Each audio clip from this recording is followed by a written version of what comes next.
Welcome back to the Reality Guys. I'm your host, Billy Blinks, joined by special guest cast member and unfortunately most recently eliminated cast member from Fox's newest hit reality show, The Snake, Pastor Jacob Buchholz. Pastor Jacob, thank you for joining, sir. Absolutely. It's good to be with you, Bill. Thanks for welcoming me on your show. Well, it's fun, we're TikTok friends. We are. Yes. We're TikTok friends, and we could, I don't even think you call it an elephant in the room because I think everyone can see that we're not actually internet feuding as people can see from the comments. But I appreciate it. We get it sometimes. We review hundreds of episodes a month. We put out plenty of harsh takes, light takes on cast members, and we get a few that are willing to kind of step into the fray, as it were, or at least step into the arena. And I got a text, actually, funny enough, from a cast member friend of yourself, and said, Oh, nice. and I saw the bubble, and I said, "Oh, what's Pastor Jacob talking about today?" And he said, "You." Get out of here. So, Pastor Jacob, I wanted to kind of start with that. Like, what's it like, being a cast member, being somebody who's sitting on, kind of trying to, frankly, obviously, mind your own business, maybe, or kind of partake in the show, being out there, and just finding people like myself or a bunch of randos having takes on yourself. How is that just existing like that? Yeah, it's really interesting. It's really fun, and I love everyone's takes about the show. And so I'm open to anything anyone has to say. And your review was from episode 3 when I made a bunch of strategic blunders, and so I own that I had an opportunity to make a power move and I didn't, and I messed up big time. And at the same time, something that your co-host said, I saw it as an opportunity to kind of share more about who I am and what I'm about because Brian's his name, right? Yeah, Brian. You get it right. Yeah, Brian. So what Brian said is something that I've seen a lot of people say. So ever since the show was announced, I've had a lot of people questioning, is this guy actually a pastor? Is he a real pastor? I don't think a pastor would do a show like this. Or some of the things that I say on the show, no way a pastor would say that. And so for me, it was a great opportunity to say, hey, you know what? There are a lot of images of Christianity in the world that are really negative and hypocritical and hateful, but I'm trying to present a Christianity that's inclusive and loving and trying to make the world a better place. And so it was a way to kind of push back a little bit, rip Ryan a little bit, and just say, hey, maybe there are some things that pastors would say that don't seem typical, but are still very much within the realm of Christianity.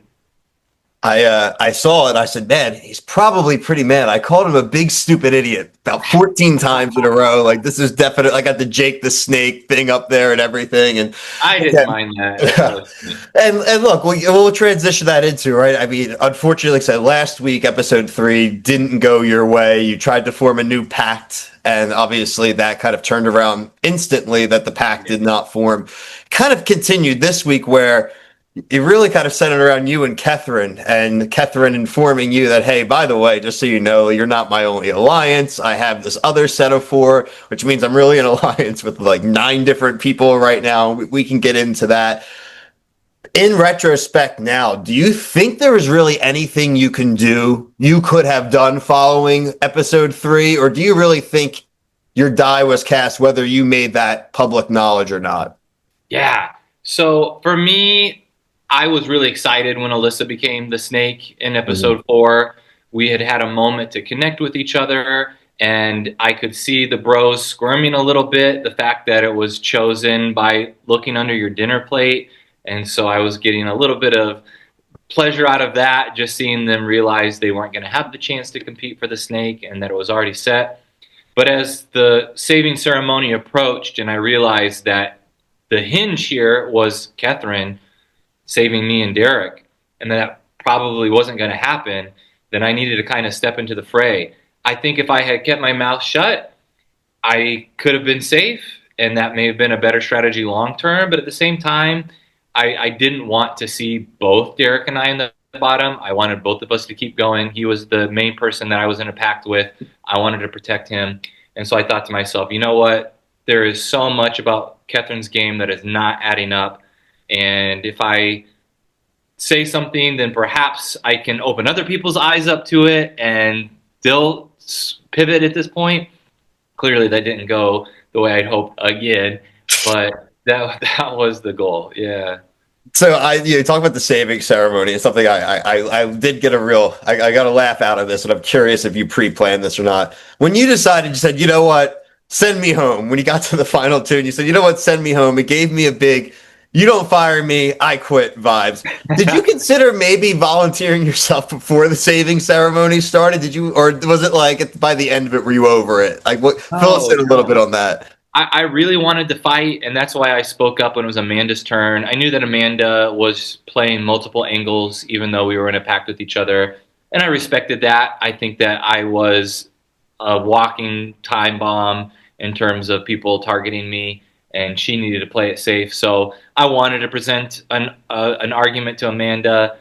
People were really vocal at that point, and so I didn't get to lay everything out. If the bottom had been me and anybody else besides Derek, I had reasons that I would have presented for why I should stay. I wanted to keep fighting, but I didn't want to present a case for why I should stay instead of Derek because I felt like Derek had an opportunity to change the course of the house. You know, these bros that I had the chance to take out in week 3 and failed to do so. They had so much power in that moment and I wanted to see things shift, and I felt like Derek could shift the power of the house more than I could. I'm sure you're going to get a lot of questions in these interviews about Kethryn, right? And I won't want to kind of go with some of the low hanging ones, but I got a question here. You're seeing all the confessionals now, right? She's got her phone, and it's kind of like this wedding crashers thing. Rule 27, do the did Kethryn ever? Do you believe there are that many rules? She's got to set up to number 50 something tonight. Do you genuinely believe if we were to ask her to produce the list that there is a list with that many rules, or is she maybe exaggerating how much she planned this out? That's a great question. 50 seems like a lot, but each episode she's got something new. And so at some point it's going to add up to 50. She really had me fooled at the beginning. She had all of us fooled at the beginning. I thought those were real tears. And so kudos to everyone watching at home who spotted it right away. But in that moment, we all thought, oh, she's really having a difficult time with this emotionally. Oh, okay. She had us fooled for sure. I think that honestly, again, I'm not hating that. I think if it's all performance and you're even using it for the showmanship to add the number of rules you have, go for it. Screw it. Cool. Like this Yeah, is like right. your Yeah. opportunity, right? I want to kind of quickly. Were you a reality fan before? What got you onto the show? What was your avenue here? Yeah, so wasn't a big reality person. This wasn't something that I was seeking out. I saw an advertisement that they were looking for a pastor to test out a new reality show. It Cool. was going to be testing it out in Los Angeles. I'm like 30 miles from Los Oh, Angeles. nice. So I thought, when is anyone looking for a pastor to do something? So I put in an application for that, didn't hear anything. 8 months later, casting company reaches out and says, we are casting for the actual show. Would you be interested in interviewing for that?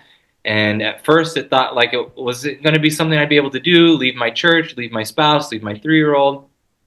But I thought it would be just a fun thought experiment to see where it went and have fun with it. And then it just kept going, and it became kind of this real question of whether I would do it. And I thought to myself, if they're going to put a pastor on TV, I don't want it to be a pastor that's anti-gay or anti-immigrant.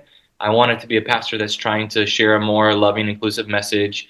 And so I said yes to it and had no idea what the show was going to be about, what I was getting myself into. And so it was kind of a surprise for all of us. We pop out of those crates and find out we're on the snake.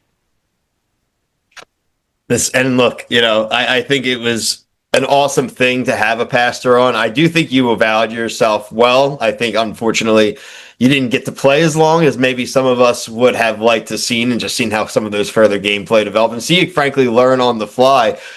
My last question, would you do another reality TV show? Having a little bit of distance from everything, some time to process it emotionally, mentally. I'm still thinking through all my strategic errors. I would love the chance to kind of have an opportunity now that I know what I would be getting myself into, kind of wed. Okay, I can be myself. I can be the truthful, honest, nice pastor, but at the same time, be a lot more strategic than I was. Use my brain a little bit better than I did. I would be very much open to an opportunity to get another crack at it. That's awesome. New episodes air weekly on Fox, everyone. Make sure you go back. If you're just one of our fans who goes and checks out our interviews, go back and check out The Snake. The episodes are all on demand now as well. Go check out Pastor Jacob's 4-episode memorable run. We want you to check in with the rest of the season. We're reviewing every episode here on our YouTube channel.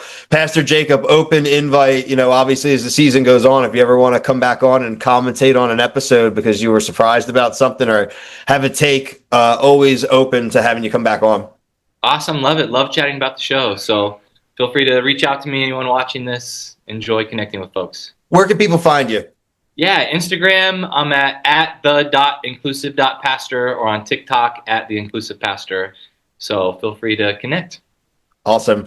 Everybody, thank you so much for watching. Pastor Jacob, thank you again. And until our next snake video, thank you. Take care. See ya.